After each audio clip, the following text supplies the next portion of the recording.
Mana ya? Sudah buka belum?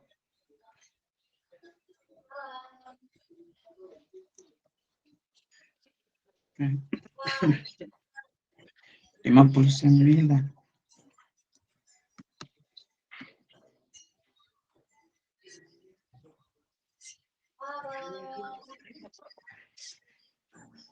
Saya share screen Ibu ya. Iya.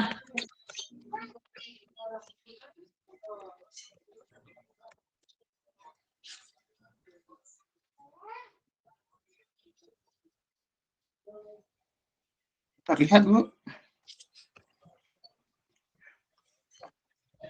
Iya. Temannya yang lain sudah lihat juga?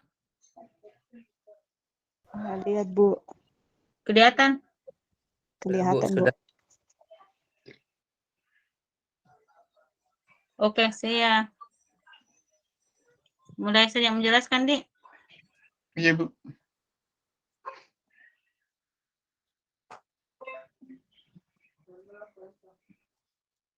Oke, jadi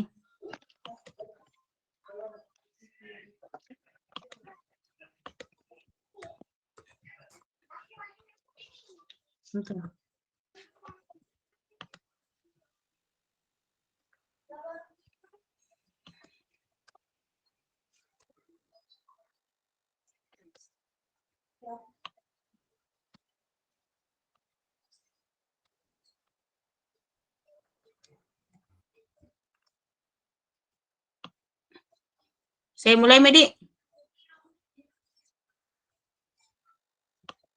Jadi untuk ukuran dampak secara epidemiologi ya. Jadi kita akan membahas mengenai kejadian penyakit, resiko dan determinannya, faktor penyebabnya. Nah, kita mulai dulu dengan ukuran dampak, ukuran epidemiologi dengan melihat dampaknya ya. Secara epidemiologi itu ada indikator kesakitan, ada indikator kematian, kemudian ada juga indikator kualitas hidup dengan melihat keterpaparan resiko. Jadi indikator kesakitan misalnya kita melihat angka kesakitan suatu penyakit ya. Jadi masing-masing dengan berbagai macam, sebentar ada disebut dengan rate, rasio ya. Mungkin juga dengan misalnya ada istilah persentase atau proporsi ya. Nah, slide berikutnya. Nah, untuk manfaat apa saja yang bisa dilihat untuk mengukur kejadian penyakit di masyarakat ya. Jadi kita bisa manfaat yang kita perlu tentu untuk upaya pencegahan dan penanggulangan ya. Kita akan melihat bagaimana misalnya melihat besaran masalah dengan melihat ukuran-ukuran indikator kesakitan atau indikator kematian. Kemudian kita melihat seberapa parah suatu penyakit, seberapa besar dampaknya ya, misalnya dampak kepada kematian atau dampak kepada produktivitas ya. Yang tadi saya sebutkan bahwa ada kualitas hidup juga yang bisa diukur ya, indikator kualitas hidup, dan itu bisa kemudian menjadi rujukan kita dalam melakukan upaya pencegahan dan upaya penanggulangan. Ya, slide berikutnya. Nah, kita di sini melihat bahwa dampak untuk menghitung risiko atau efek terhadap kesehatan karena paparan ya, itu merupakan bagian awal proses kajian epidemiologi. Jadi tentu kajian epidemiologi itu yang kita tahu adalah bagaimana kita melakukan studi ya, studi untuk menghitung seberapa besar faktor determinannya ya, determinan dengan tentu menggunakan kuantitas angka-angka, dan selanjutnya kemudian kita bisa juga membandingkan kejadian atau insiden ya. Insiden itu kasus suatu penyakit di mana kasus yang dimaksud adalah biasanya adalah yang dimaksud dengan insiden itu adalah kasus baru ya, kasus baru pada dua kelompok atau lebih, dengan tentu bisa saja kajiannya dengan paparan yang berbeda-beda ya. Nah, dalam mengukur frekuensi masalah kesehatan biasanya menggunakan ukuran slide berikutnya. Biasanya menggunakan ukuran rate, rasio, dan proporsi ya. Jadi ada misalnya contohnya rasio. Ini contoh apa itu rasio? Rasio itu adalah biasa juga disebut dengan pembanding ya. Jadi kita bisa melihat bagaimana rasio, misalnya contoh rasio jenis kelamin laki-laki perempuan atau rasio perempuan terhadap laki-laki. Jadi X dan Y itu pembiayaan dan penyebutnya itu berbeda ya, berbeda. Tidak ada ininya, tidak ada bahwa X itu bagian dari Y, tidak seperti itu ya. Jadi dia berdiri sendiri, X berdiri sendiri, Y juga berdiri sendiri. Jadi kalau misalnya rasio laki-laki terhadap perempuan, berarti X-nya adalah laki-laki dan Y-nya adalah perempuan. Itu kalau kita berbicara rasio, karena kita bicara rasio itu berarti kita membandingkan ya, membandingkan. Nah, beda kalau proporsi. Kalau proporsi itu X merupakan bagian dari Y, ya, bagian dari Y. Contohnya tadi kalau kita bicara berproporsi laki-laki, proporsi laki-laki, berarti kita menghitung X-nya itu sebagai laki-laki, Y-nya itu semua orang ya, semua orang. Y itu adalah baik laki-laki maupun perempuan. Jadi Y-nya itu kalau proporsi itu semuanya. Kalau rasio tadi itu X-nya berdiri sendiri, orangnya, Y-nya juga lain. Jadi kalau rasio laki-laki terhadap perempuan, X-nya laki-laki, Y-nya perempuan. Sementara kalau dibilang proporsi laki-laki, berarti X-nya itu laki-laki, Y-nya itu laki-laki dan perempuan, ya, seperti itu. Jadi X itu bagian daripada Y. Nah, kalau contohnya di sini proporsi penduduk berusia produktif di kabupaten, misalnya di Gunung Kidul contohnya, berarti X-nya itu adalah penduduk di usia produktif, yaitu penduduk yang diambil adalah penduduk dengan usia 15 sampai 64 tahun. Sementara Y-nya itu adalah semua jumlah penduduk, mulai dari penduduk 0 tahun sampai penduduk yang semuanya, sampai penduduk tidak melihat lagi umurnya sampai berapa banyak, sampai berapa umurnya ya. Jadi Y-nya itu adalah semua penduduk yang ada di Kabupaten Gunung Kidul. Jadi X-nya itu adalah bagian daripada Y. Nah, rate. Kalau rate itu biasanya X itu menyatakan kejadian suatu peristiwa pada suatu periode waktu tertentu ya. Jadi dia X itu beda lagi dengan nanti pada proporsi rate itu beda XY-nya. Kalau Y itu dia adalah faktor populasi yang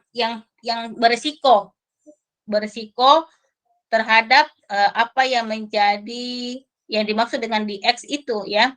Jadi kalau misalnya YX itu adalah kejadian suatu penyakit TB misalnya, berarti Y-nya itu adalah populasi yang berisiko terkena TB ya. Jadi rate-nya itu kalau populasi punya batasan-batasan tertentu ya, yaitu populasi yang berisiko.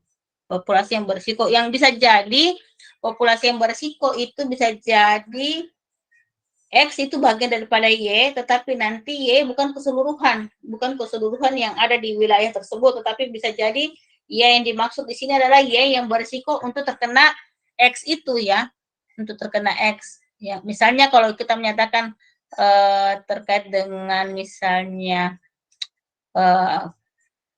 X spesifik, misalnya angka kelahiran ya, angka kelahiran menurut kelompok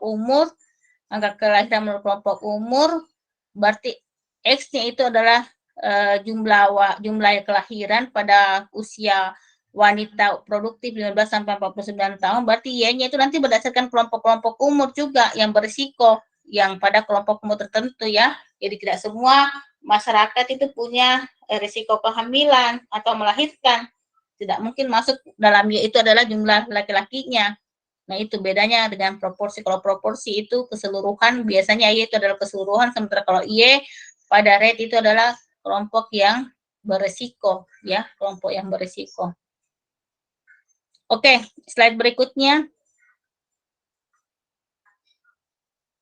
Nah, contohnya ini bagaimana kita mengukur frekuensi penyakit dan cara perhitungannya. Ini saya ambil banyak sebenarnya indikator untuk ukuran penyakit, frekuensi penyakit ya, tetapi kita ambil yang garis besarnya saja ya.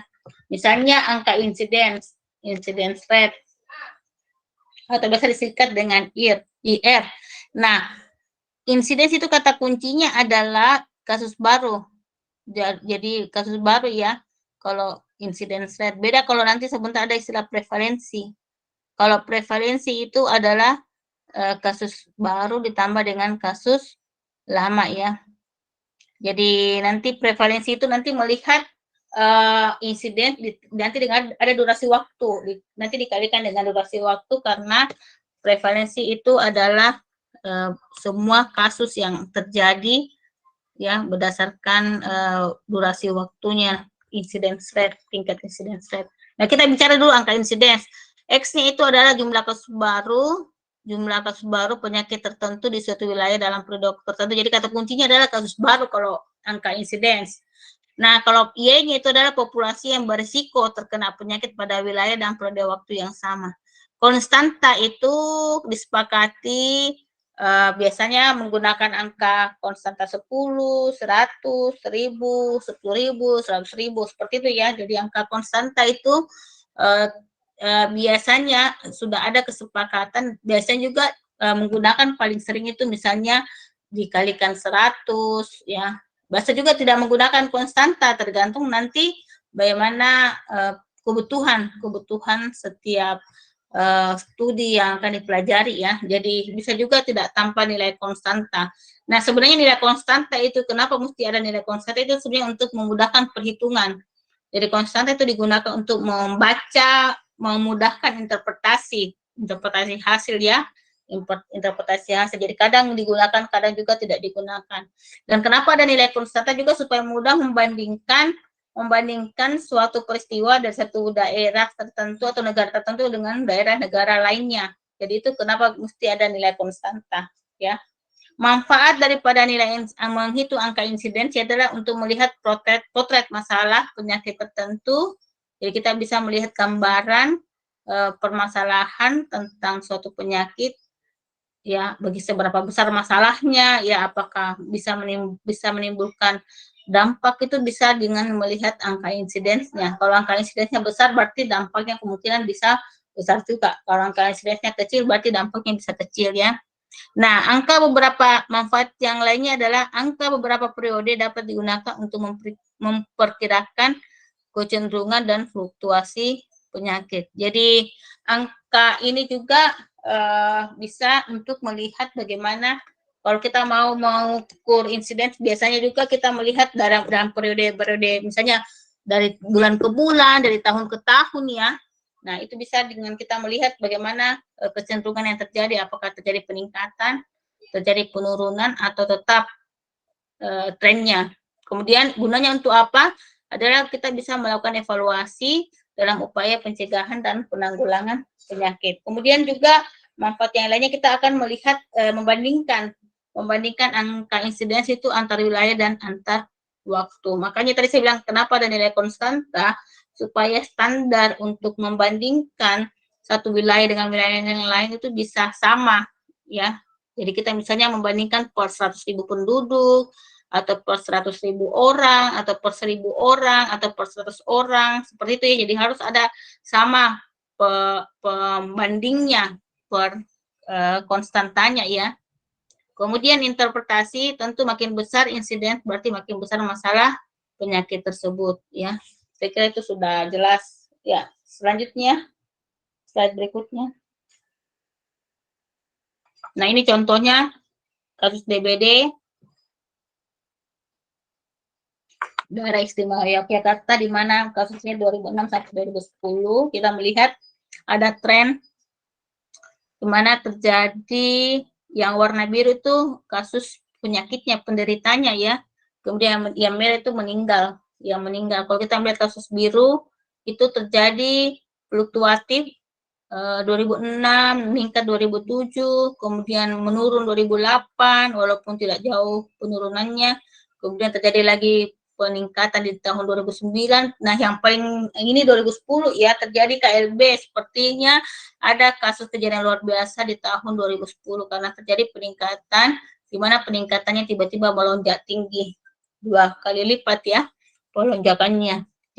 Jadi kita bisa mempelajari bahwa ada kasus yang terjadi KLB di tahun 2010 seperti itu. Tapi angka kematiannya fluktuatif, kecenderungannya itu tidak terlalu jauh perbedaan, kecuali tahun 2010 itu tiba-tiba kematian dari 16 sebelumnya menjadi 31 di tahun 2010, kematian yang bisa menjadi 2 kali lipat juga kematian yang terjadi di antara tahun 2009 ke 2010. Itu salah satu manfaat kita mempelajari kasus satu insiden penyakit ya. Selanjutnya,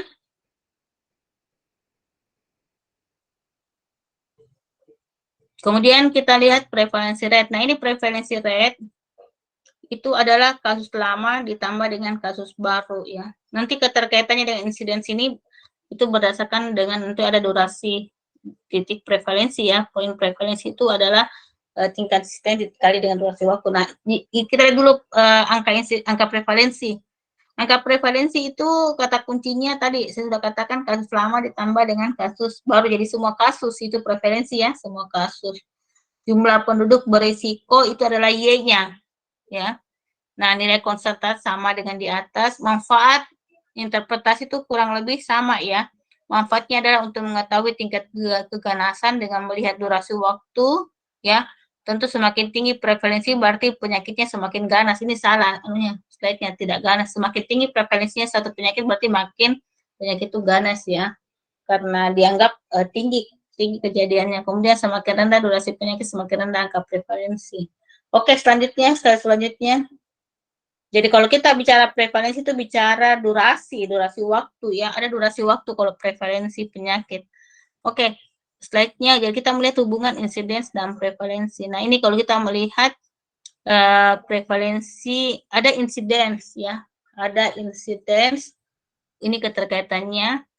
Nah, kalau banyak di tabung pertama, banyak kasus ya, ada durasi waktu, maka prevalensi tentu akan meningkat. Kalau kita lihat tabung kedua, kasusnya itu kurang ya, prevalensi insidensnya kurang dengan tanda panah yang satu saja ya, dan kecil, artinya sedikit insidens, sedikit kasus baru. Maka kalau sedikit kasus baru, prevalensi akan terjadi penurunan ya.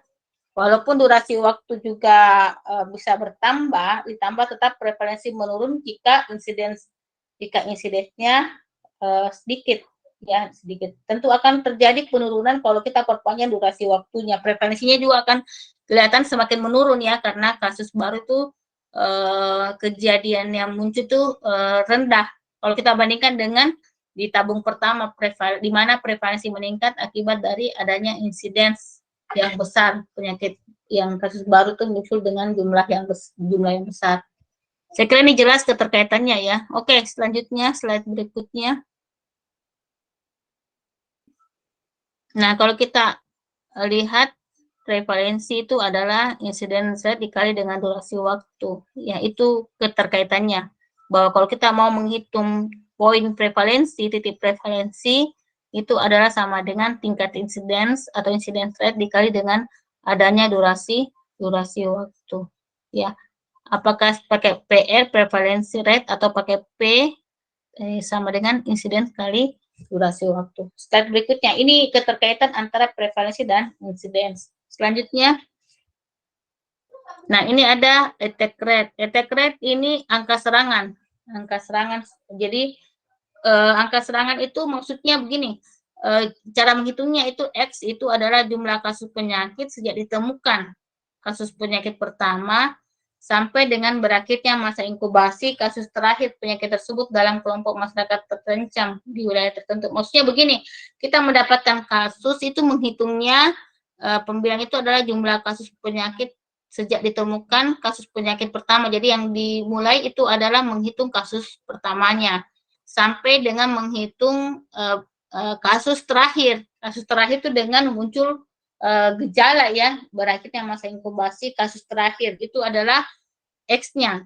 Jadi kasus pertama sejak ditemukan sampai kemudian muncul kasus terakhir dengan masa inkubasi yang sudah muncul ya, sudah kelihatan gejalanya, itu adalah attack rate X-nya.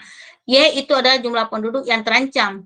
Jadi Y-nya itu adalah jumlah penduduk yang terancam di wilayah dan pada periode yang sama. Konstanta sama dengan di atas. Nah, untuk manfaat daripada attack rate ini, angka serangan ini adalah untuk mengetahui kecepatan dan jangkauan penyebaran suatu penyakit di suatu wilayah pada suatu wabah. Nah, ini attack rate biasanya kita menghitung dengan adanya KLB. Biasanya kita menghitung attack rate itu kalau ada KLB, kasus kejadian luar biasa ya. Nah, manfaatnya adalah kedua untuk mengetahui keberhasilan upaya pencegahan dan penanggulangan wabah tersebut. Interpretasi bila attack rate suatu penyakit tinggi berarti kecepatan dan jangkauan penyebaran penyakitnya juga tinggi. Jadi seperti itu ya attack rate. Nah, ada kasus yang kita bisa lihat bagaimana cara menghitung attack rate. Coba slide berikutnya. Nah, ini ada sekolah yang terjadi KLB hepatitis A. Nah, berdasarkan kelasnya, kita menghitung berdasarkan kelasnya. Tabel pertama ini ya, menghitung berdasarkan kelas, di mana setiap kelas 1 itu ada ABC, kelas 2 ada juga ABC, kelas 3 itu ada IPA 1, ada IP 1, dan 2.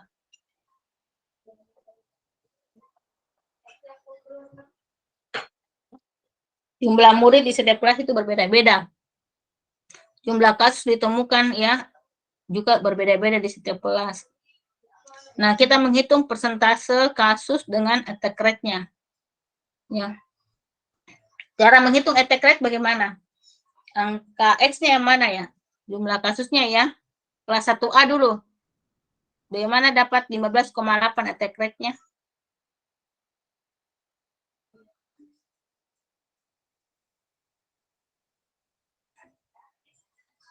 Halo? Dari mana dapat attack rate 15,8?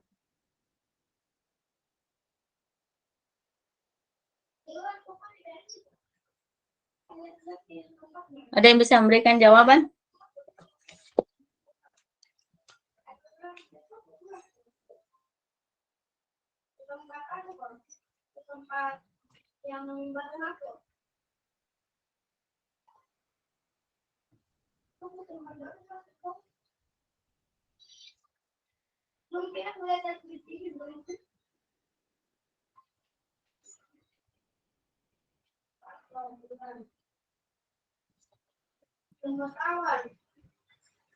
Tapi Bu, saya coba bantu menjawab Ibu. Iya, silakan. Attack rate didapat dari jumlah kasus per jumlah murid dipersentasikan, Bu. Oh iya, tuh. Coba disebut angkanya. Attack rate dari mana angka itu? Attack rate kan 15,8%. Jumlah kasusnya itu kan ada 6. Iya. Dibagikan dengan keseluruhan jumlah murid, kemudian dikalikan 100%. Hasilnya Yang mana jumlah 15. murid yang mana? Jumlah murid yang mana? Ini yang 1A, Bu. Yang 1A. Oh, iya. Yang 1A jumlah murid 38, yang 1A jumlah kasusnya ada 6. Iya. Kemudian ini semua dibagi, kemudian dikalikan 100 dan dijadikan persen. Hasilnya 15,8%. Iya, coba cocok kali 100. Kalau yang persentasenya 15,0 dari mana dapatnya?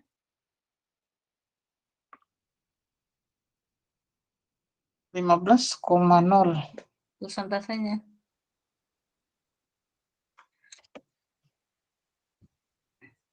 Enggak.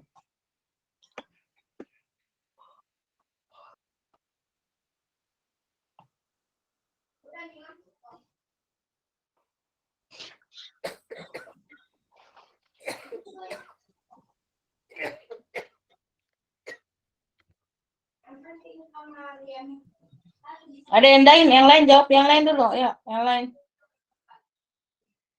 Izin Ibu, dari Malah. Iya. Attack rate-nya itu didapat dari misalnya jumlah kasus, kita ambil yang di kolom pertama Bu, kelas 1A. Jumlah kasusnya itu ada 6 kasus, kemudian jumlah muridnya 38 orang.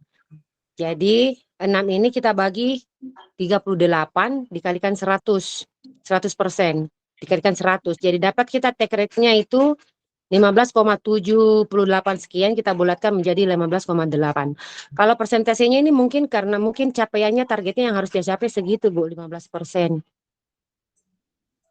Bukan target itu, Bu, persentase yang di itu Oh. juga berdasarkan kasus yang ada.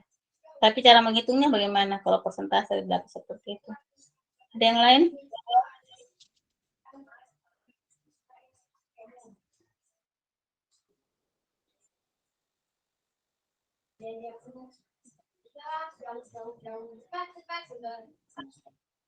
Ada yang lain yang bisa jawab?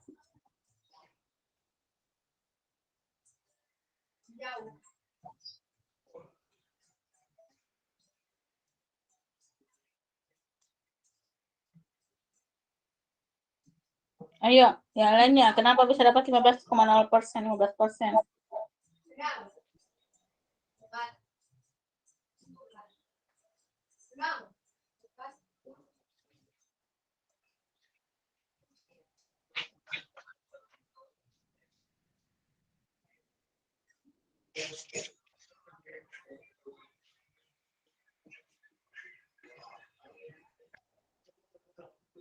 Kalau menurut saya Ibu tuh ini persentasenya kita dapat dari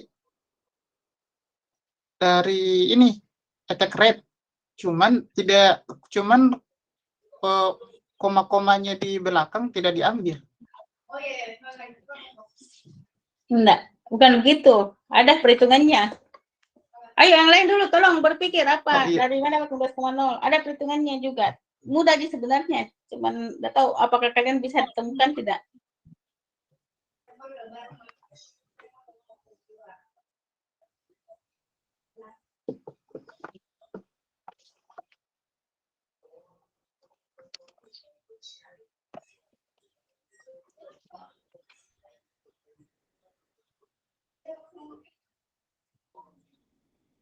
Halo? Kalau Bu, Ya, silakan.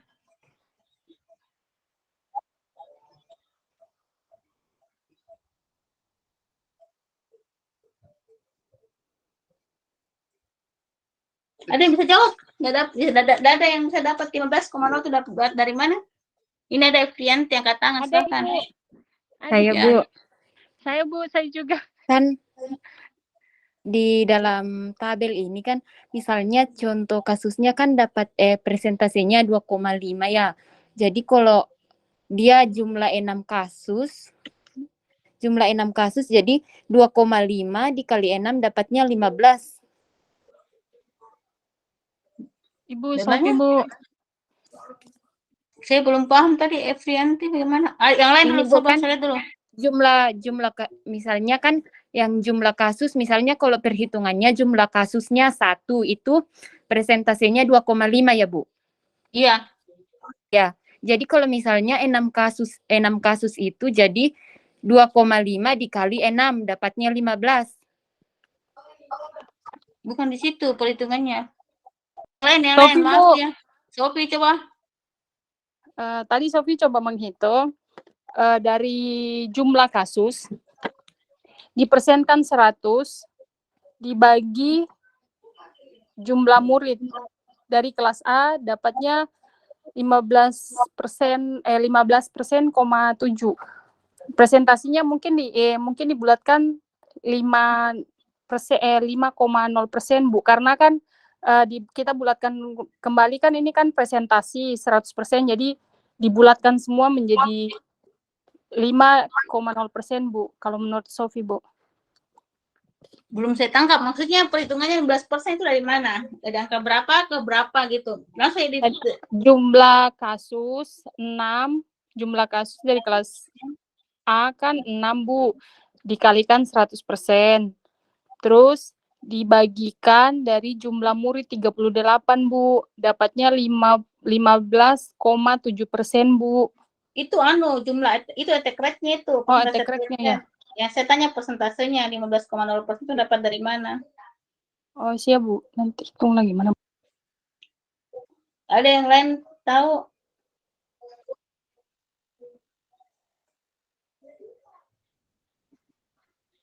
Ada yang dapat ya? Temukan jawabannya kenapa sampai dapat 15,0% untuk persentase?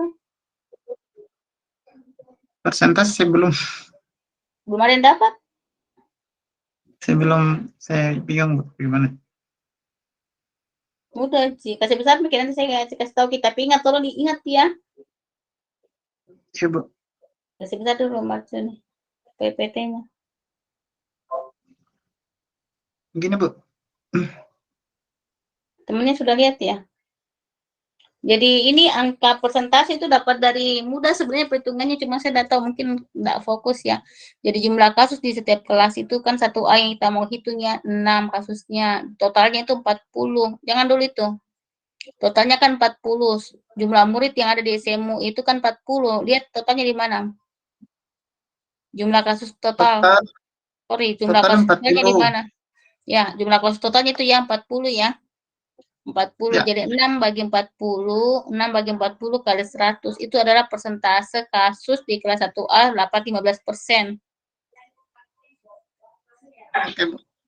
Itu ya, begitu cara menghitungnya. Ya, jadi itu cara menghitung untuk persentase kasus. Beda kalau attack rate. Ingat, attack rate itu rumusnya jumlah kasus dibagi dengan jumlah yang populasi beresiko. Populasi beresiko itu berdasarkan kelasnya, jumlah murid yang ada di kelas ya. Jadi 6 dibagi 38. 6 bagi 38 kali 100% dapat 15,8. Persentasenya tidak usah ditulis di bagian tulisan di belakang angka. Di belakang angka cukup di atas saja ya.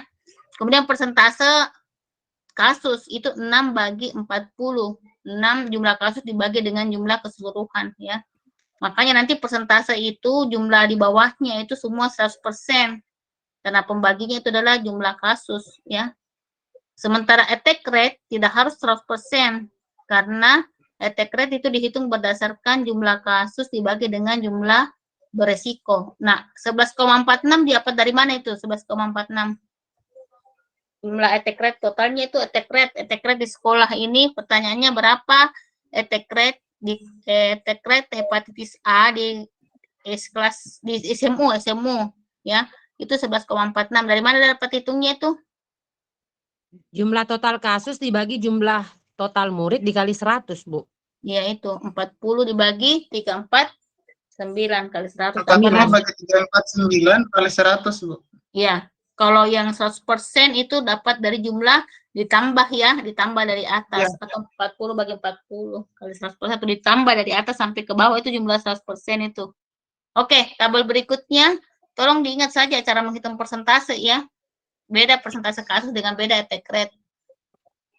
Nah, ini kita melihat dikelompokkan laki-laki dan perempuan. Laki-laki perempuan jadi kelas 1A itu jumlah kasus pada laki-laki 3, jumlah kasus pada perempuan 3. Di 1B, tapi jumlah muridnya beda. Jumlah murid di laki-laki kelas 1A itu 16. Jumlah jumlah murid pada perempuan di kelas 1A itu 22. Jadi beda attack rate-nya ya.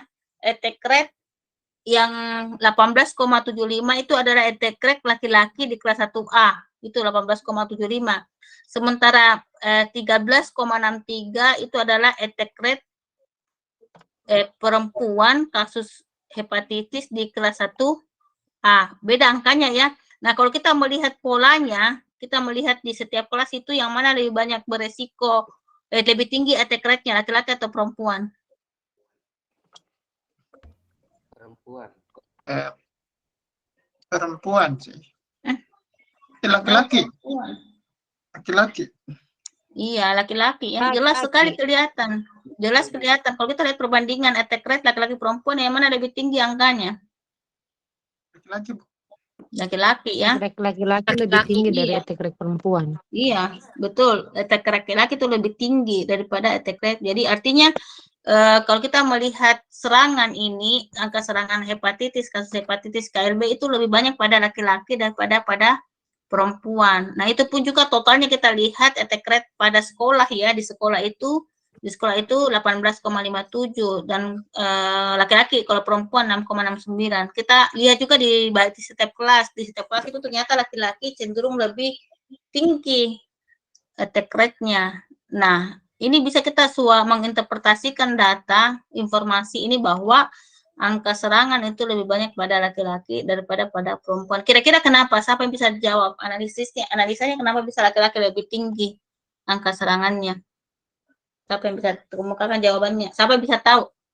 dianalisis dulu kenapa bisa laki-laki lebih tinggi daripada perempuan. Apa kira-kira yang membuat laki-laki itu lebih tinggi kecenderungan terkena serangan lebih tinggi daripada perempuan? Kira-kira kenapa dengan laki-laki? Saya, Bu. Ya, silahkan. Yang lain juga bisa angkat tangan, nggak usah ragu-ragu, yang kata anu saja. Kalau menurut saya dari berdasarkan data yang ditampilkan, jumlah populasi laki-laki itu lebih sedikit dibandingkan jumlah populasi perempuan.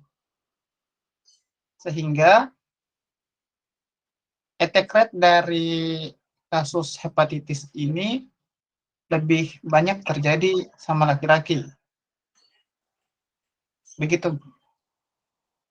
Oke, itu asal perhitungan, maksudnya itu rumusnya ya, tapi maksud saya secara logika, kalau kita melihat kasus seperti ini, logikanya itu kenapa sampai kita tidak perlu lagi melihat kasus jumlah penduduk, jumlah murid laki-laki lebih sedikit daripada perempuan, tapi kita melihat kondisinya seperti apa pada laki-laki ya, seperti apa pada perempuan. Kalau laki-laki biasanya karena salah satunya adalah perilaku, Bu. Ya, bisa dikaitkan dengan perilaku, betul. Ya. Mana perilaku laki-laki ya lebih, kalau mau dibilang, lebih beresiko dibandingkan perempuan. Iya. Ya, begitu. Iya, betul. Siapa bisa lebih tambahkan lagi, siapa menambahkan? Betul, Sofi, Bu. terkait dengan perilaku ya. Ya, silakan Nurmala. Kenapa bisa laki-laki lebih tinggi? Silakan dikomentari. Halo? Sofi, Bu. Sofi, oh ya, silakan Sofi, Ibu Sofi. Kenapa presentasinya laki-laki lebih tinggi? Karena kebiasaan attack rate-nya ya, bilang attack rate-nya. Oh iya, attack rate laki-laki lebih tinggi karena kebiasaan dari laki-laki beda dengan perempuan, Bu. Kalau laki-laki kan lebih kurang maksudnya bukan pokoknya kebiasaannya laki-laki itu lebih melebihi aktivitas dari waktu yang harus ditentukan untuk ini istirahat, Bu. Makanya mengakibatkan mereka tuh attack rate-nya itu tinggi, Bu, dibandingkan perempuan. Kebiasaannya mereka, Bu. Kebiasaan laki-laki yang lebih aktif itu bisa jadi lebih ya. Aktif, Bu. Lebih aktif. Nah, kalau kita bicara tentang hepatitis A itu dia sebenarnya faktor risiko itu apa ya? Apa yang menyebabkan orang terkena hepatitis A? Mungkin memang tadi jawabannya keaktifan. Mungkin bisa jadi mungkin karena terporsir waktu, tenaga, mungkin lebih banyak aktivitas laki-laki sehingga mungkin bisa membuat ketahanan tubuh bisa lebih ini ya mudah terserang karena mungkin faktor capek atau lelah. Tapi yang lainnya kira-kira apa? Kalau kita bicara hepatitis A itu apa ya? Apa yang menjadi orang mudah terserang? Selain tadi yang faktor ini aktivitas dan kebiasaan, apa yang kira-kira yang membuat itu laki-laki lebih cenderung? Kebiasaan mungkin tidur larut malam, Bu, atau dengan tidur larut malam dan mengonsumsi kopi yang berlebihan, Bu, biasanya. Kurangnya minum air putih atau yang terjadi misalkan contoh kasus terjadi di supir-supir biasanya kerja sampai malam, kurangnya minum air putih tapi lebih fokus pada pekerjaan yang mereka lakukan, Bu. Iya, ini murid ya. Oke. Bisa diterima, artinya memang juga bisa menjadi faktor risiko. Tapi ini murid sekolah. Murid sekolah apa kira-kira yang kalau kita amati murid sekolah kira-kira apa kira-kira menurut kita kasus kebiasaan apa yang kemudian laki-laki dan perempuan itu bisa ini menimbulkan perbedaan bahwa laki-laki lebih main game, Bu. Saya, Bu. Ya, silakan. Yang lainnya mana suaranya?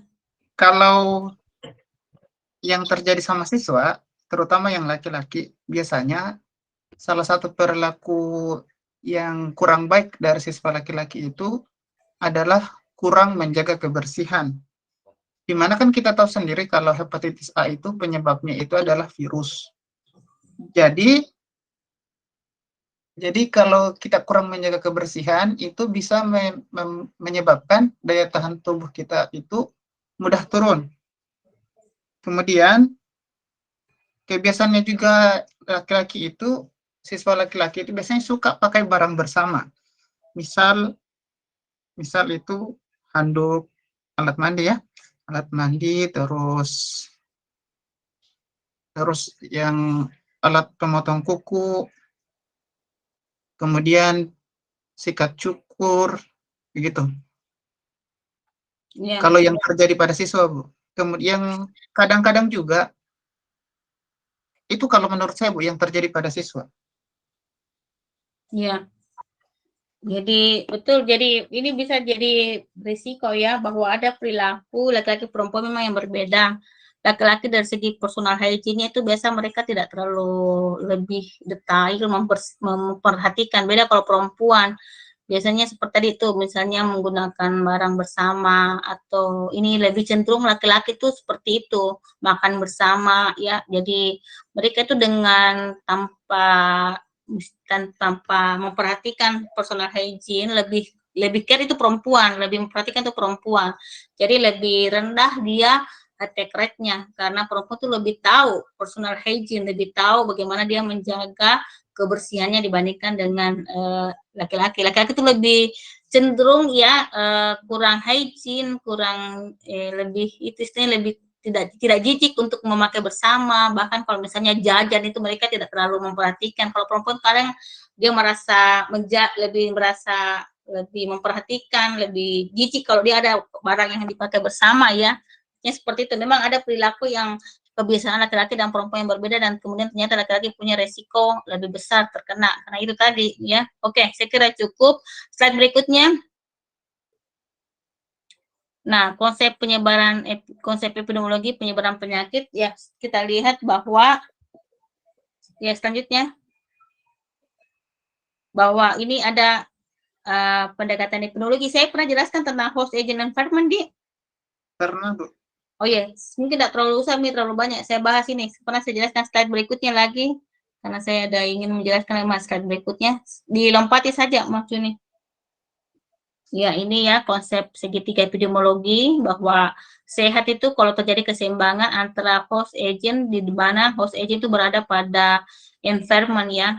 Nah, sakit itu bisa terjadi karena agent yang dia lebih rentan, agent lebih kuat ya, host yang lebih rentan, ataupun terjadi pergeseran, terjadi perubahan sesuatu di environment, di lingkungan, sehingga bisa menimbulkan sakit ya. Selanjutnya, kemudian ini ada model roda ya. Model roda itu di mana manusia memiliki inti genetik yang bisa menimbulkan penyakit itu dari faktor keturunan. Jadi manusia itu bisa sehat sakit karena ada unsur gen, ada unsur genetik ya dari keturunan.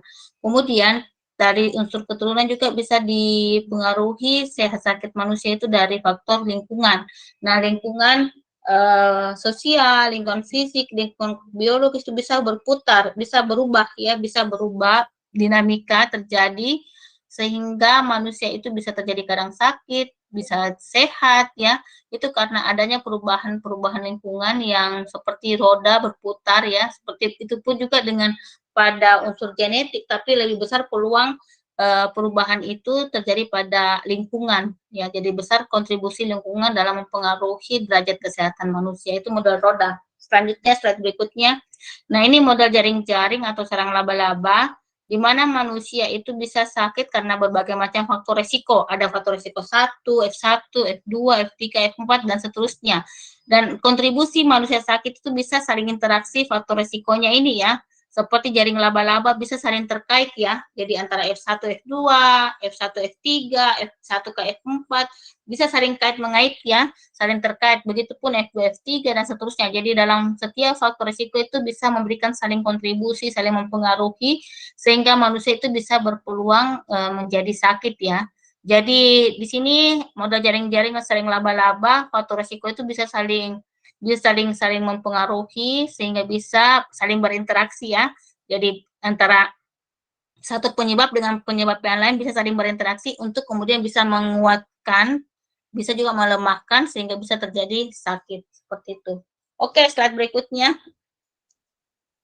jaring-jaring. Nah, ini resiko kejadian penyakit. Slide berikutnya lagi dilompati cepat. Nah, ini resiko efek terhadap kesehatan karena kepaparan ya. Karena orang-orang sakit karena adanya kepaparan. Nah, kita melihat ini resiko diabetes ini ya. Orang dengan obesitas ya. Orang dengan obesitas itu karena pola makan yang banyak, kurang bergerak ya, bisa menimbulkan penyakit. Obesitas pun bisa menyebabkan orang banyak kejadian resiko, misalnya dia bisa resiko terkena hipertensi, resiko terkena diabetes, penyakit jantung koroner, dan berbagai macam penyakit akibat adanya efek akibat dari adanya paparan. Saya kira demikian. Untuk slide berikutnya. Nah, ini manfaat kenapa kita mesti mengetahui diketahuinya resiko sakit ya, supaya kita dapat gambaran bagaimana besarnya permasalahan kesehatan yang disebabkan karena paparan. Jadi makanya perlu mengetahui faktor resiko sakit. Kemudian tujuannya untuk apa? Untuk melakukan prioritas apa yang mesti dilakukan untuk tindakan, apakah tindakan pencegahan atau tindakan untuk menanggulangi atau pengobatan ya. Kemudian manfaat yang berikutnya adalah kita bisa memperkirakan bagaimana hubungan atau sebab akibat atau pengaruh faktor resiko 1 dengan efek yang terjadi. Jadi kita bisa melihat faktor resiko kedua, efek yang terjadi, bagaimana hubungan atau pengaruhnya ya. Kita bisa melihat dengan mempelajari resiko sakit ini, manfaatnya kita bisa memperkirakan bagaimana hubungan atau pengaruh dari faktor resiko satu dengan yang lainnya. Dan dengan mengetahui itu kita bisa melakukan upaya pencegahan dengan tepat ya, diupayakan lebih efektif dan efisien tentunya. Selanjutnya, nah kita melihat ini hasil penelitian terkait dengan data yang sebelumnya tadi, data yang kita dapatkan tadi yang hepatitis A ya. Nah, ini penelitian bahwa ada 3 yang dilihat faktor risiko. Baru-baru terjadi perkemahan dan perkemahan itu perkemahan ada interaksi siswa ya. Nah, kemudian ada lomba tumpengan juga ada interaksi. Kemudian ada faktor risiko ketiga, kebiasaan jajan di kantin Bu MR. Nah, kita melihat seperti ini. Kasusnya ya terjadi. Nah, kita lihat nilai odds ratio-nya dulu ya. Nah, begini, odds ratio evaluasi perkemahan OR-nya 0, berarti evaluasi perkemahan tidak memberikan kontribusi dalam menimbulkan penyakit hepatitis A. Ini temuan penelitian ya. Kemudian lomba tumpengan itu ternyata mereka ikut lomba tumpengan itu 1,36 berpeluang kena hepatitis A dibandingkan dengan mereka yang tidak lomba tumpengan. Kemudian kebiasaan jajan itu mereka yang biasa jajan di kantin itu 27 kali lebih beresiko terkena hepatitis A dibandingkan mereka yang tidak jajan di kantin Bu MR. Nah, saya tanya dari nilai OR itu yang mana yang memberikan kontribusi besar atau memberikan kontribusi terhadap hepatitis A, B. Jajan. Ya, kebiasaan jajan ya. Kebiasaan jajan yang besar angkanya 27. Berarti kebiasaan jajan memberikan kontribusi dalam efek yang mempunyai resiko besar terhadap terjadinya hepatitis, KLB hepatitis. Nah, ini apa? Ada nilai CI. Ini OR bacanya OR ya, bukan OR. Karena ini bahasa Inggris, odds ratio. Makanya saya sebut OR tadi. Jangan disebut OR ya. Kalau membaca nilai ini bacanya OR. Karena bahasa Inggris itu R dibaca R. Nanti kita buka saja Google terjemahan. Kalau R itu bacanya pasti disebut R ya. Jadi OR bacanya, bukan OR. Nah, confidence interval 95%, saya mau kasih seperti ini ya. Tolong dicatat ya. Kalau dia nilainya mencakup nilai 1, kan ini ada batas bawah, ada batas atas. Contohnya evaluasi perkemahan. Itu batas bawahnya 0,00, batas atasnya 2,63 ya. Paham? Lomba tumpengan itu batas bawahnya 0,69, batas atasnya 2,71. Kebiasaan jajan batas bawahnya 7,47, batas atasnya 105,5.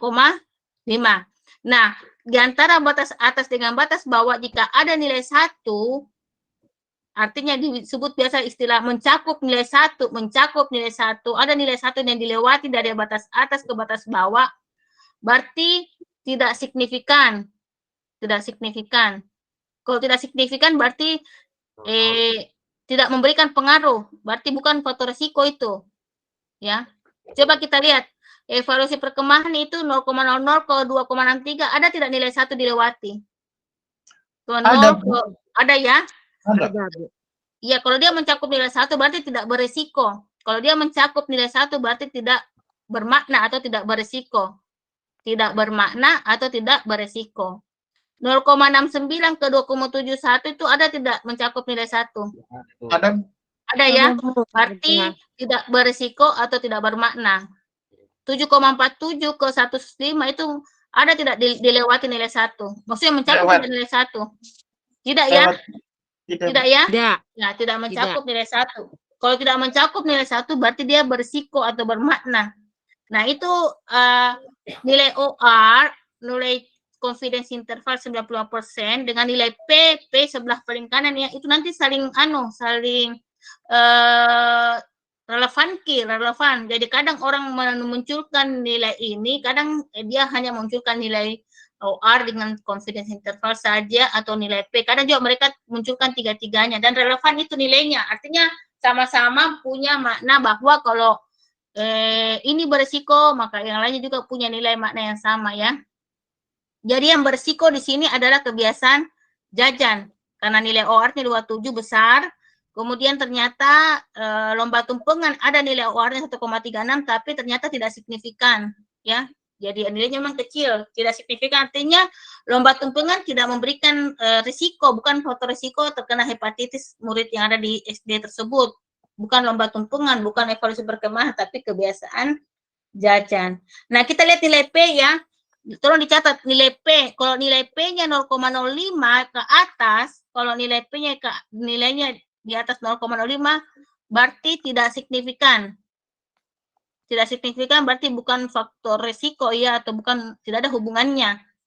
Arti daripada tidak signifikan itu berarti tidak ada hubungan atau tidak ada pengaruh atau tidak ada risikonya. Kalau nilainya di bawah 0,05, P-nya di bawah 0,05 berarti dia merupakan faktor risiko atau ada pengaruhnya atau ada hubungannya. Saya tanya evaluasi perkemahan itu 0,13 itu di atas 0,05 atau di bawah? Di bawah, Bu. Di atas. Nah, kalau di atas itu 0,13 di batas daripada 0,05 ya. Ya. Di atas. Itu tidak bermakna, Bu. Ya, tidak bermakna. Berarti dia bukan faktor risiko, berarti evaluasi perkemahan tidak memberikan kontribusi atau tidak bermakna atau tidak berisiko terhadap kejadian hepatitis A di sekolah ini, sekolah N1 Temon ya. Kalau lomba tumpengan nilai P-nya itu 0,344 sama dengan di atas 0,05. 0,05. Ya, berarti lomba tumpengan tidak memberikan kontribusi. Tidak signifikan. Ya, tidak ada kontribusi. Tidak ada pengaruhnya atau tidak ada hubungannya dengan hepatitis A. Kalau kebiasaan jajan itu 0,00, itu di bawah 0,05 atau di bagaimana? Di bawah, Bu. Bawah ya. Berarti kebiasaan jajan berhubungan dengan hepatitis. Ya. Ada pengaruhnya kebiasaan jajan. Ada hubungan antara risiko hepatitis A dengan kebiasaan jajan di kantin. Ya, seperti itu ya.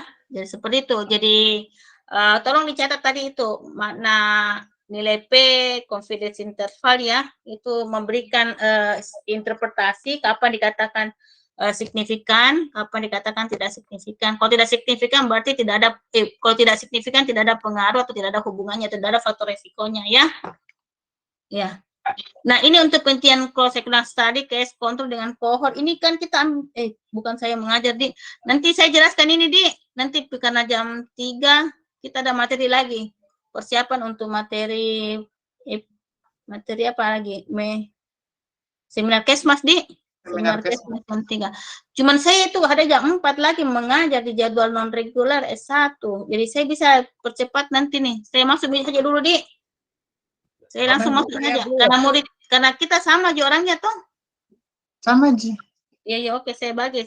Nih, saya bagi dulu. Kok jatuh ya, pasti banget begini ya. Seminar Kesmas kemarin apa materi terakhir itu?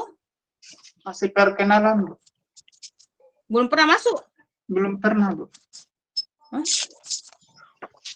Oh. Tunggu saya share dulu materinya. Mana bukunya ya?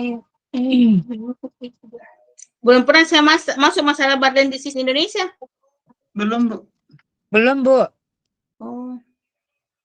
Ini saya share di.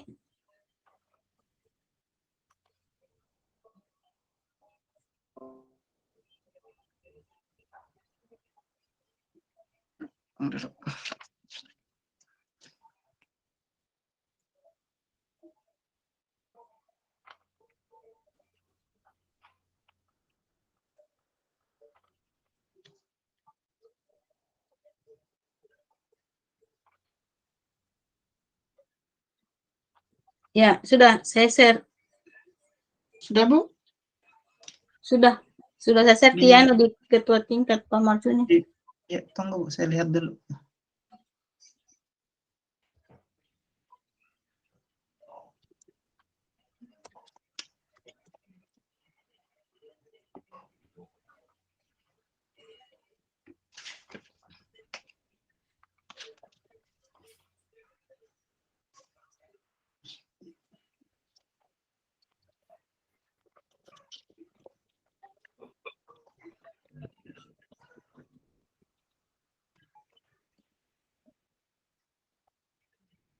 Saya belum masuk juga konsep dan pemikiran global health. Belum, Bu. Oh, karena kita terlambat masuk. Jadi saya masuk dulu itu dulu, jangan dulu masalah badan. Iya, Bu. Konsep dan pemikiran global health dulu. Tunggu.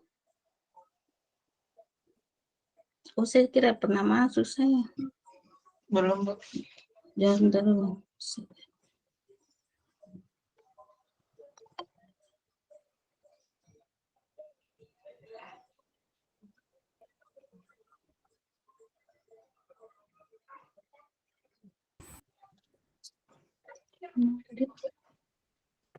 Tunggu sebentar. Atau itu dulu saya masuk dulu, saya mengajar dulu itu. Saya tidak dapat filenya. Jadi, Bu, kita buka saja yang tadi, Bu. Ya, itu bisa dulu. Saya nanti saya itu yang itu saja tadi. Saya download dulu, Ibu, ya. Ya.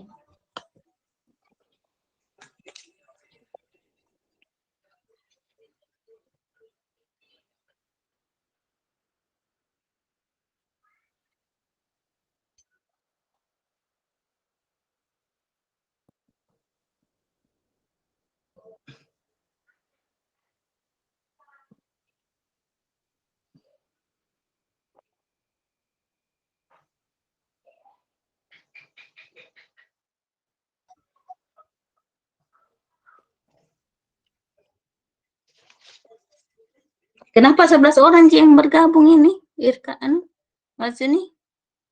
Kurang tahu, Bu. Banyak ada kegiatan kah? Sepertinya. Jadi, Bu, saya share screen ya. Iya. Nanti di absen di Mas ini sebentar share ke saya absennya. Iya, Bu.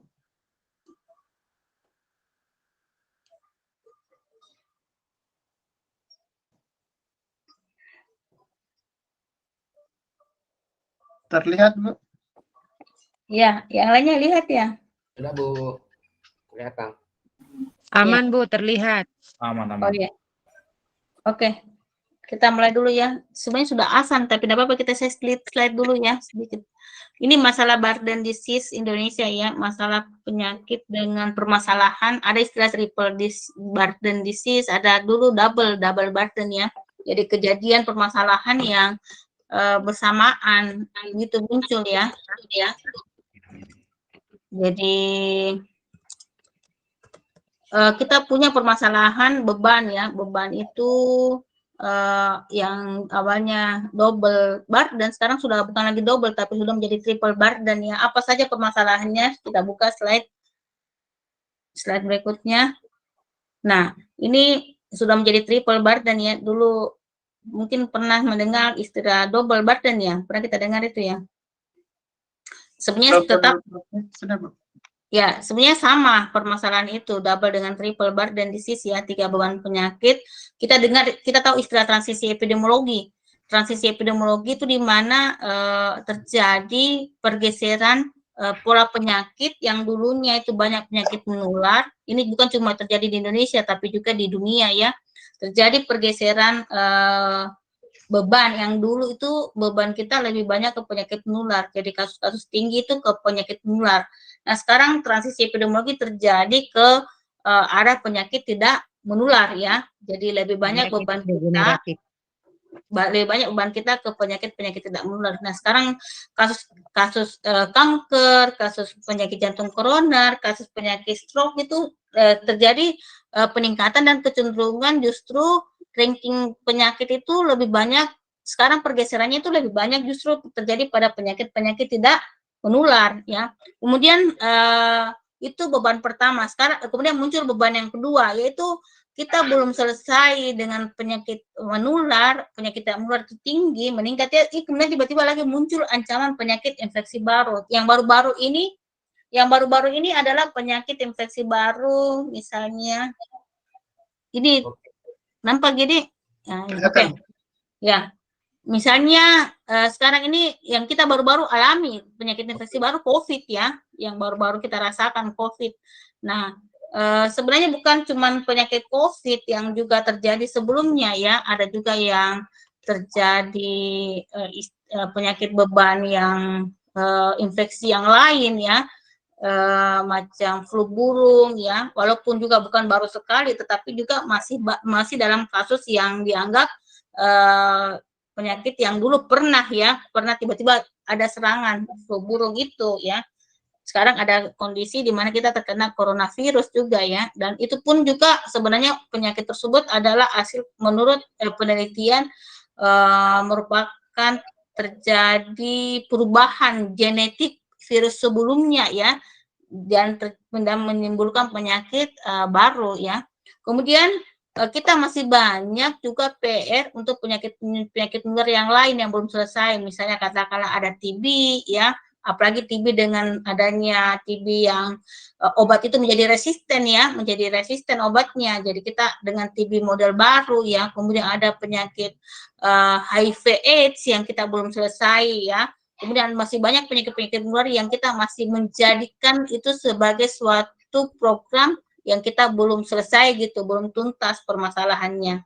Saya kira seperti ini lagi menjadi triple burden. Nanti juga ada istilah triple burden untuk masalah gizi. Nanti sebentar saya jelaskan juga ya. Oke. Nah, ini mungkin istirahat dulu ya. Saya mau sholat. Di sini waktu sholat. Di situ waktu sholat tidak? Sholat juga, Bu. Ya, kita istirahat dulu. Sholat dulu. Sholat. Ya, kita sholat dulu ya 10 menit. Oke.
Bu.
Halo? Halo Bu. Ya, oke. Iya, Bu. Kita lanjut sudah ya. Iya. Ya, oke. Jadi selanjutnya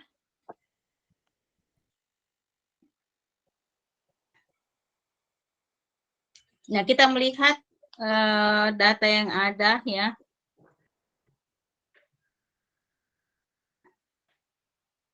Kalau kita melihat ini kasus untuk kanker ya. Untuk kanker ini ada yang sebelumnya ada kasus sebelumnya ya ini. Ini. Jadi ini pertumbuhan permasalahan untuk beban untuk penyakit tidak menular ya, atau biasa disebut juga dengan istilah non communicable disease. Nah, ini kita melihat bahwa untuk penyakit non-communicable disease ini, ya, kematian di seluruh dunia itu sekitar 68% itu kematian seluruh dunia itu diakibatkan oleh penyakit penyakit tidak menular atau non-communicable disease. Jadi angka ini cukup tinggi ya. Jadi lebih dari separuh kematian itu diakibatkan oleh penyakit non-communicable disease atau penyakit tidak menular. Nah, kalau kita lihat angkanya di tahun 2017 itu 38 miliar manusia meninggal karena akibat penyakit tidak menular. Di tahun 2030 itu bertambah menjadi 44 miliar ya. Jadi ini adalah suatu pertumbuhan yang cepat ya, bahwa kematian akibat penyakit menular itu ternyata resikonya dari tahun ke tahun itu terjadi peningkatan ya. Nah, termasuk penyakit yang paling cepat menyebabkan kematian tertinggi itu adalah penyakit kardiovaskuler, terkait dengan misalnya penyakit jantung koroner di situ ya, penyakit yang terkait dengan kardiovaskuler jantung, kemudian ada diabetes mellitus, penyakit gula, kemudian ada penyakit chronic obstructive pulmonary disease, itu penyakit yang terkait dengan penyakit yang ada di paru-paru ya, kemudian penyakit kanker ya, penyakit kanker. Nah, adapun faktor risiko dari penyakit tidak menular ini ada karena tekanan darah tinggi, ada aktivitas yang kurangnya aktivitas, ada obesitas ya, kemudian meningkatnya kolesterol ya, terjadi peningkatan kolesterol, kemudian kurang makan sayur ya, begitupun dengan buah juga ya. Kemudian kadar glukosa darah juga meningkat yang bisa menyebabkan itu diantaranya adalah penyakit diabetes ya. Kemudian penggunaan alkohol dan penggunaan tembakau penggunaan tembakau yang bisa meningkatkan resiko terjadinya penyakit tidak menular. Slide berikutnya. Nah, ini adalah penyakit kanker. Kalau kita melihat kejadian penyakit kanker, ini adalah data dari American Society for Cancer Research di tahun 2017 ya, berdasarkan penelitian bahwa kalau kita melihat di dunia itu terjadi ya jumlah kematian akibat dari kanker ya. Kalau kita melihat proporsi kematian akibat kanker, coba kita lihat yang gambar orang dulu. Pada tahun 2005 kanker itu terhitung 7,5 miliar ya, dari 53,6 miliar kematian di dunia itu akibat dari sakit kanker. Jadi kalau kita ilustrasikan dari 7 kematian ya, ini hitungannya 7,5 miliar meninggal akibat kanker dari kematian 53,6 miliar. Nah, satu kematian diakibatkan oleh kanker. Dari 7 kematian di tahun 2005 ini ya, ada satu yang meninggal akibat dari kanker, gitu ya. Kemudian di tahun 2015 itu data menunjukkan bahwa dari 55,8 miliar kematian di dunia itu 8,8 miliar itu akibat dari kanker. Jadi orang meninggal karena kanker itu. Jadi kalau kita tadi lihat ada 7 kematian, 1 kanker itu penyebabnya. Nah, kalau di tahun 2015 ada 6 kematian, 1 penyebabnya adalah kanker. Berarti resiko kematian akibat kanker itu lebih tinggi ya. Lebih tinggi karena 1/6. Kalau di yang 2005 1 dari 7 orang kematian.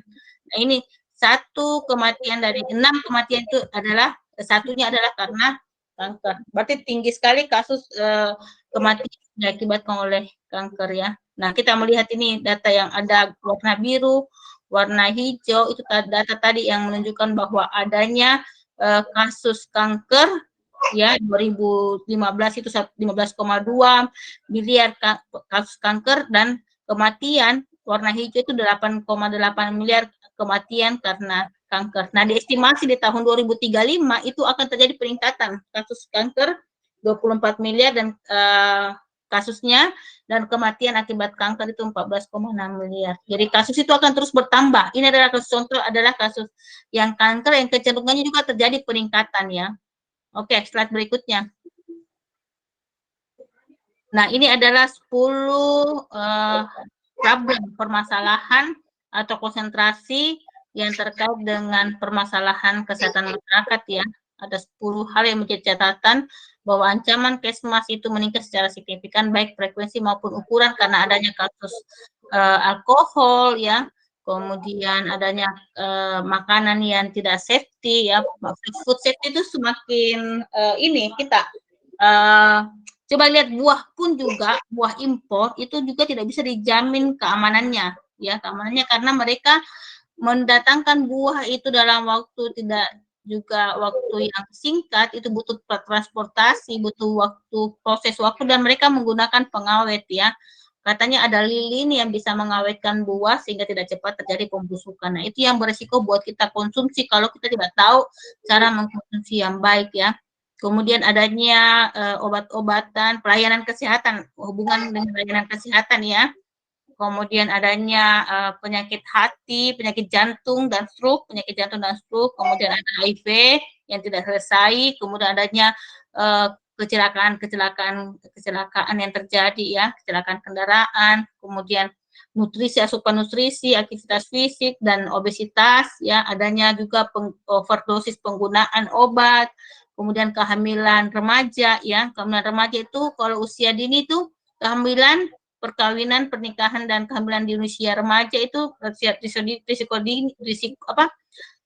terjadi resiko kalau semakin cepat wanita melakukan hubungan seks itu ternyata berkorelasi dengan terjadinya kanker serviks dan kanker rahim ya. Kemudian adanya penggunaan tembakau juga bisa menyebabkan resiko banyak penyakit ya, diantaranya kanker paru-paru ya. Oke, selanjutnya.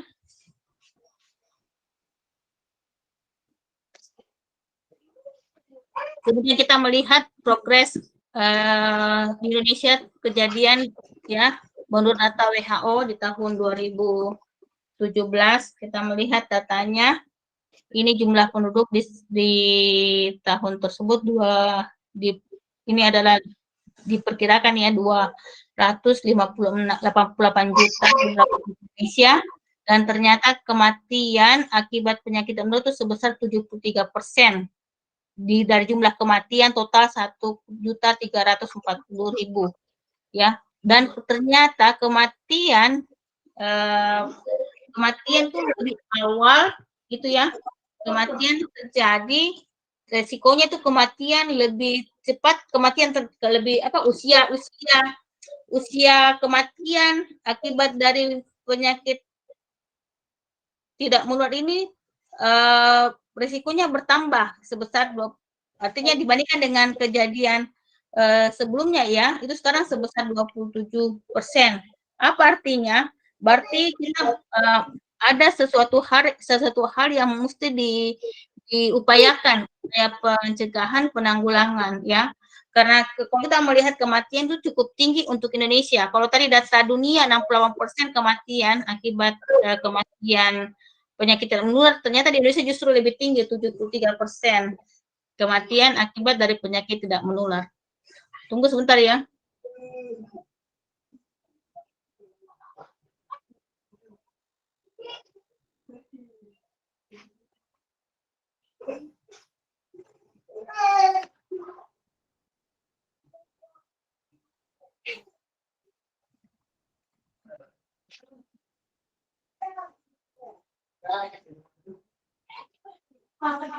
Selanjutnya.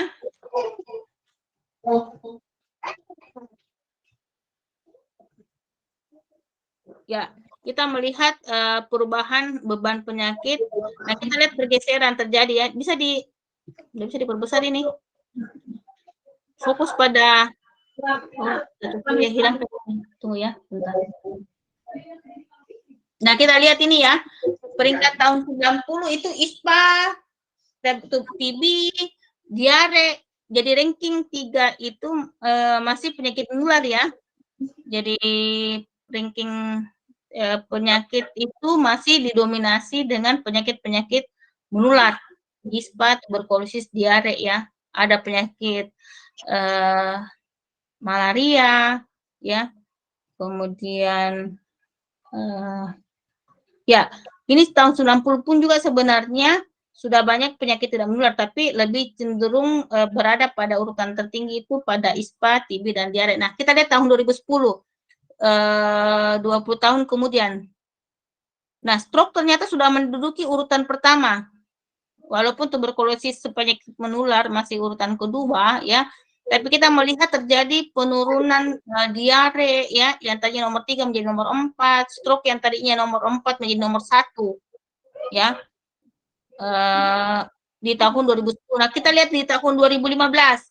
2015 itu ternyata bahkan 5 penyakit ranking tertinggi itu 5 pertama itu adalah penyakit tidak menular. Yaitu pertama stroke, ada kecelakaan lalu lintas, ada penyakit jantung, iskemik, kanker, diabetes. Nah, ternyata yang terlihat ISPA nomor 1, tuberkulosis nomor 2, itu juga ternyata terjadi penurunan ya. ISPA itu menjadi nomor 7, tuberkulosis turun juga menjadi nomor 6. Apa artinya? Bahwa memang kecenderungan ini terjadi bahwa beban kita itu lebih kepada penyakit-penyakit tidak menular ya. Walaupun tadi ada 3 beban, bahwa ada juga PR kita untuk penyakit infeksi baru dan penyakit menular ya, yang masih menjadi PR untuk Indonesia khususnya.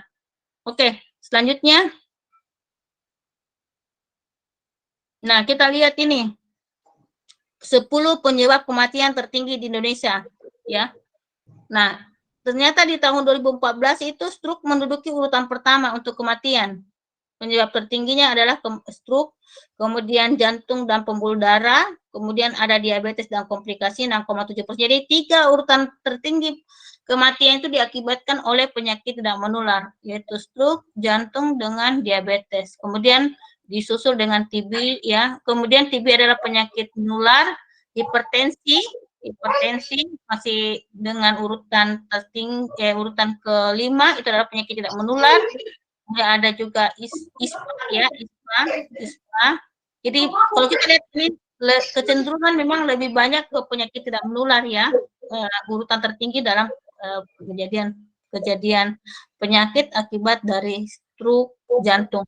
Nah, kalau kita lihat urutan laki-laki perempuan, ternyata laki-laki perempuan sama-sama berada pada urutan di mana laki-laki perempuan itu stroke dan jantung pembuluh darah sebagai urutan pertama dan kedua. Laki-laki kematian akibat tuberkulosis pernapasan mungkin karena laki-laki tadi perilaku hygiene personalnya yang kurang bagus ya, karena tuberkulosis itu terkait dengan personal hygiene. Kemudian ada merokoknya yang memperparah, menambah parah penyakit TB ya. Jadi kecenderungan kematian laki-laki prognosisnya tidak bagus bagi laki-laki untuk terkena TB karena dia menyebabkan urutan ketiga kematian ya.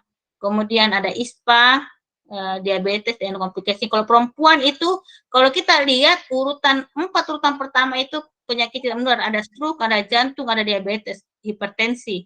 Kemudian tuberkulosis menjadi urutan kelima. Apa artinya kalau kita melihat ini sekarang kecenderungan penyakit-penyakit tidak menular adalah penyakit ranking teratas dalam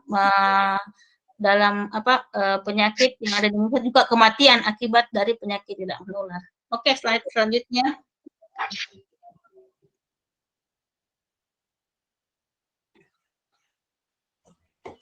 Nah, ini adalah tujuan target bagaimana menurunkan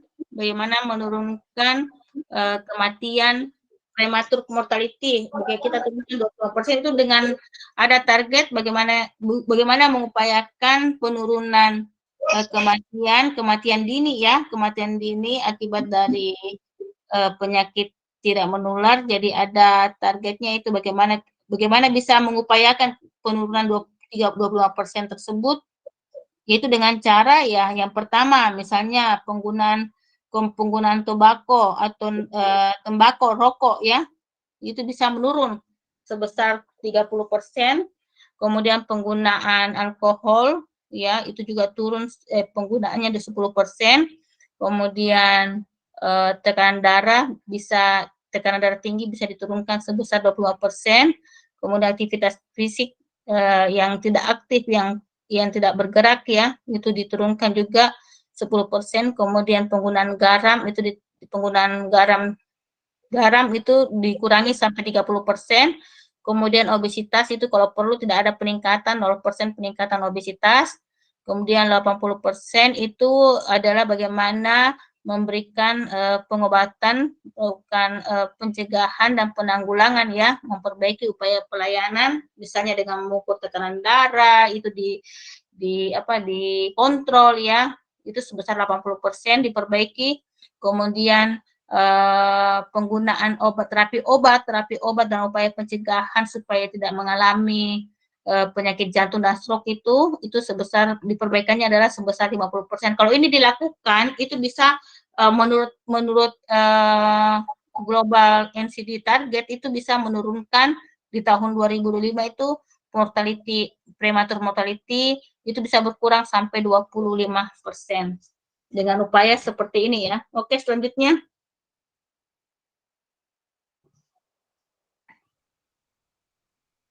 Nah, ini kalau kita melihat yang kesenjangan ya, kesenjangan provinsi yang ada di Indonesia. Status kesehatan ibu dan anak itu membaik tapi belum signifikan dan kesenjangan pun masih cukup lebar. Kalau kita melihat angka kematian ibu di tahun 1994 itu masih tinggi, 390 kematian ya, per 100.000 angka kelahiran. Kemudian terjadi penurunan tapi tidak signifikan ya. Sampai tahun 2007 itu terjadi penurunan tapi belum signifikan penurunannya angka kematian ibu. Nah, terjadi di tahun 2012 terjadi peningkatan sebesar 359 ya. Dan ini menandakan bahwa ada upaya pencegahan perbaikan tetapi ternyata itu belum maksimal ya dengan angka yang kita lihat seperti di atas. Kemudian kesehatan ibu dan anak, kita melihat rumah sakit, persentase rumah sakit pemerintah menurut ketersediaan dokter ya, dan kita lihat di rumah sakit kelas tipe C dan rumah sakit tipe D itu terjadi kesenjangan dalam ketersediaan dokter ya, dokter spesialis, seperti spesialis penyakit dalam, spesialis bedah, spesialis anak, spesialis ginekolog ya, itu ternyata terjadi kesenjangan di antara rumah sakit tipe C dan tipe D. Kemudian juga terjadi kesenjangan di rumah sakit antara provinsi ya, antara provinsi. Kalau kita melihat persalinan fasilitas di kesehatan itu daerah istimewa Yogyakarta tertinggi 99%, jadi hampir semua persalinan yang ada di Jogja itu dilakukan di fasilitas kesehatan. Tapi di Maluku itu masih rendah, paling rendah itu di Maluku. Berarti ada 10 ibu yang melahirkan itu hanya 20% dari 4 ibu yang melahirkan itu hanya 1 yang ke fasilitas kesehatan, yang 3-nya itu melakukan mungkin di rumah ya, dibantu oleh rumah itu dibantu oleh medis, bisa saja dibantu oleh medis ya, mungkin di sana masih tinggi kasus yang dibantu mungkin di rumah tapi ada bidan. Yang jelas fasilitas kesehatan itu masih rendah di layanannya di Maluku dibandingkan dengan misalnya di Yogyakarta yang sudah hampir 100%. Begitupun cakupan imunisasi dasar lengkap. Daerah istimewa Yogyakarta itu 83%, sementara Papua 29%. Rendah sekali Papua cakupan imunisasi untuk bayi ya. Nah, rata-rata nasional pun juga masih rendah, hanya sebesar 58,9%. Jadi hanya sekitar setengah dari bayi itu mendapatkan imunisasi lengkap. Imunisasi dasar lengkap ya. Oke, selanjutnya ini menandakan bahwa kita masih memang layanan kesehatan belum memenuhi target dan belum maksimal memberikan layanan. Nah, ini status gizi di Indonesia. Oke, bisa diperbesar. Nah, kita tadi, saya sudah tadi nyatakan bahwa ada juga masalah yang ada di gizi ya, tadi ada triple burden disease, nah ada juga triple burden of malnutrition, yaitu kekurangan gizi ya, kekurangan gizi dan kelebihan berat badan, dan itu juga terjadi bukan cuma di Indonesia. Jadi kekurangan gizi kita bukan hanya kekurangan gizi secara umum, tapi juga kekurangan gizi mikronutrien ya. Nah, itu ternyata bisa berdampak kepada status gizi di Indonesia ya. Jadi kalau kita melihat angka ini ada underweight ya, kelebihan berat badan, underweight itu berat badan yang di bawah ya standar, ada kurus, ada stunting ya. Jadi Indonesia termasuk dengan status gizi masih permasalahannya masih cukup tinggi ya. Nah, kalau kita lihat stunting itu datanya lebih tinggi dibandingkan dengan misalnya underweight, berat badan yang rendah. Kurus juga masih menjadi permasalahan, wasting ya, kurus. Itu juga masih permasalahan. Tapi kalau kita bandingkan dengan stunting itu masih jauh lebih tinggi kasus yang ada di Indonesia. Stunting itu berarti pendek dari ukuran usianya ya, tinggi badannya pendek, tinggi badannya tidak sesuai dengan target yang ada pada tinggi badan anak ya.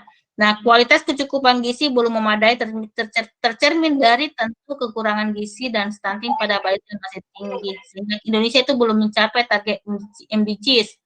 Ya, kenapa itu status gizi di Indonesia penting? Ya, kenapa itu begitu pentingnya permasalahan gizi ini mesti diatasi? Yang pertama karena misalnya masalah stunting ya. Ini stunting adalah hasil dari malnutrisi dari ibu dan anaknya yang bisa berdampak kepada anak ya. Jadi dia jangka panjang. Jadi permasalahan kronis ini stunting. Dia merupakan masalah gizi kronis yang lama. Ya, nanti kelihatan stunting itu anak pada usia 2 tahun ya. Pasti ada permasalahan. 1000 hari pertama kehidupan anak itu begitu penting ya. 1000 hari pertama kehidupan anak begitu penting mulai dari terbentuknya dia di dalam rahim ibunya sampai usia 2 tahun. Kalau terjadi malnutrisi buat dari ibunya, itu akan berdampak pada anaknya nanti. Nah, salah satu yang kita takutkan kalau stunting adalah otaknya juga berdampak. Jadi kalau kita tidak memenuhi gizi secara adekuat buat hamil, juga buat anak nanti setelah lahir, itu akan berdampak bukan cuma pada tinggi badan, ya, tapi juga pada otak. Tapi indikator yang nampak itu pada tinggi badannya ya. Begitupun dengan 2 tahun pertama itu disebut dengan golden age. Kenapa golden age? Karena terbentuknya otak itu lebih banyak kontribusinya pada 2 tahun pertama. Jadi 2 tahun pertama bagi anak itu merupakan besar peluang membentuk otak. Jadi kalau dia kekurangan gizi, itu nanti otaknya tidak akan terbentuk dengan baik ya. Jadi sel-sel saraf, neuron itu akan semakin banyak saraf yang terbentuk kalau gizinya bagus. Kalau gizinya tidak bagus, maka sel-sel saraf yang ada di otak itu tidak banyak yang terbentuk. Dia akan nanti berdampak pada tentu jangka panjang buat anaknya. Jadi anak tidak bisa mungkin ini kasus secara teori ya. Walaupun misalnya ada juga yang pendek tapi cerdas. Nah, itu bisa jadi karena keturunannya, tapi pada umumnya penyakit pada umumnya itu nutrisi yang tidak bagus itu berdampak pada nanti badan anak. Jadi anak itu akan berkurang kognitifnya, kecerdasannya akan terlambat, kemudian mengurangi kapasitas kesehatan. Anak yang stunting itu lebih berpeluang ya, ternyata anak yang stunting pada waktu dia kecil itu pada saat dia besar, pada saat dia dewasa itu ternyata dia lebih berisiko memiliki kelebihan berat badan atau obesitas di kemudian hari. Jadi anak yang stunting ternyata lebih besar peluang dia lebih berisiko besar untuk terkena obesitas, lebih besar resiko dia terkena penyakit tidak menular seperti jantung koroner ya. Jadi banyak penyakit yang menjadi peluang terkena bagi anak yang bermasalah pada masa kecilnya. Oke, berikutnya.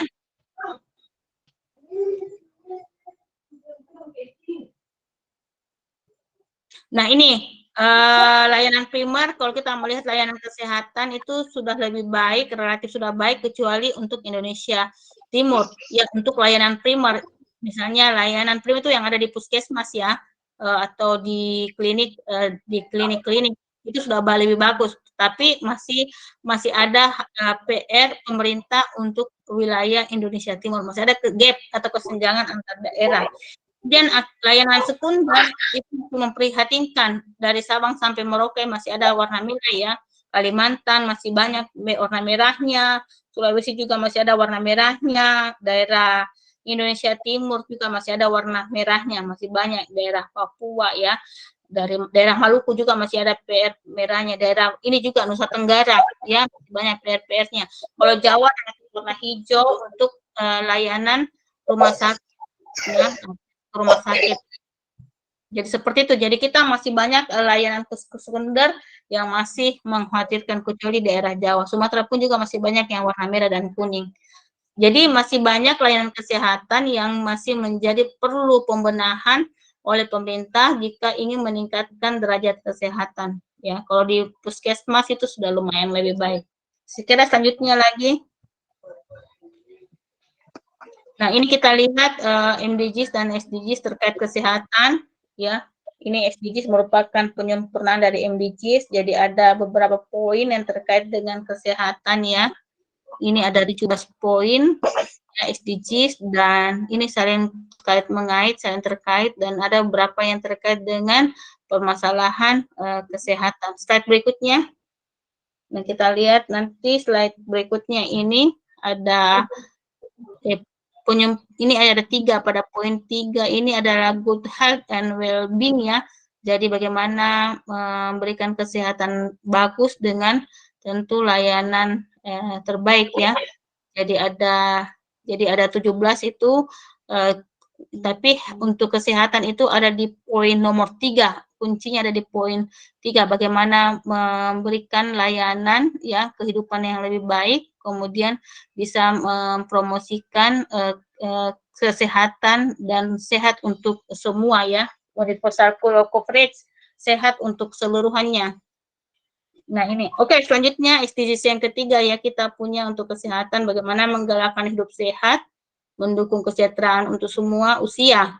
Nah, tujuan tentu target kesehatan untuk SDGs ketiga ini adalah goal health target. Jadi target untuk tujuan kesehatan ya untuk SDGs yang ketiga. Nah, ini yang menjadi targetnya. Di tahun 2030 itu maternal mortality rate secara global menurun kurang dari 70 per 100.000 kelahiran hidup. Ini PR berat buat Indonesia karena tadi kita melihat angkanya di sekitaran 300 ya. 300 per 100.000 kelahiran hidup, artinya sangat tinggi, PR-nya sangat banyak, PR-nya menurunkan dari 300 menjadi 70 itu pekerjaan berat buat kita bersama, buat Indonesia. Kemudian pada tahun 2030 targetnya mengakhiri kematian bayi yang baru lahir, ini neonatal ya, dan anak di bawah 5 tahun yang dapat dicegah. Semua negara menargetkan untuk mengurangi angka kematian neonatal setidaknya serendahnya 12 per 1.000 kelahiran hidup, dan angka kematian balita itu serendahnya 25 per 1.000 kelahiran hidup. Nanti kita cari berapa kematian sekarang untuk neonatal dan kematian balita. Saya kira juga masih tinggi kasusnya untuk Indonesia ya. Kalau tidak salah masih di atas yang jelas masih tinggi lah. Kemudian pada tahun 2030 mengakhiri epidemi AIDS, tuberkulosis, malaria, penyakit tropis yang terabaikan dan memerangi hepatitis, kemudian waterborne disease dan penyakit menular lainnya. Jadi kita masih banyak PR terkait dengan penyakit menular, di mana ada HIV AIDS, ada TB, ada malaria ya, terutama Indonesia Timur dengan kasus malaria yang tinggi, masih ada kasus endemis malaria ya. Kemudian penyakit tropis, seperti juga tadi yang kita bahas kasus hepatitis ya, masih banyak kasus hepatitis yang ada termasuk di Indonesia ya. Kemudian penyakit-penyakit akibat udara, penyebab oleh air juga ya. Jadi itu penyakit menular masih banyak PR yang perlu diperbaiki, baik dunia maupun khususnya untuk Indonesia ya. Kemudian targetnya lagi pada tahun 2030 mengurangi 1/3 kematian dini dari penyakit tidak menular. Jadi 1/3 kematian dini itu bisa dikurangi. Tadi target yang tadi kita jelaskan 30% ya. Bagaimana kita menurunkan kematian dini 30% itu dengan beberapa target juga yang akan kita lakukan tadi di slide sebelumnya, melalui pencegahan dan pengobatan serta promosikan kesehatan mental dan kesejahteraan. Kemudian memperkuat pencegahan dan pengobatan penyalahgunaan zat termasuk obat dan narkotika, bahaya penggunaan alkohol juga. Saya kira begitu dulu ya, sudah jam 4 lewat. Saya minta maaf karena ada juga lagi kelas S1 saya mau ajar non-reguler. Nanti kita lanjutkan ya. Oke, ada pertanyaan? Mungkin satu pertanyaan kalau ada yang mau bertanya. Kalau tidak ada bertanya, mungkin saya stop dulu ya. Nanti kita diskusikan lagi di pertemuan selanjutnya.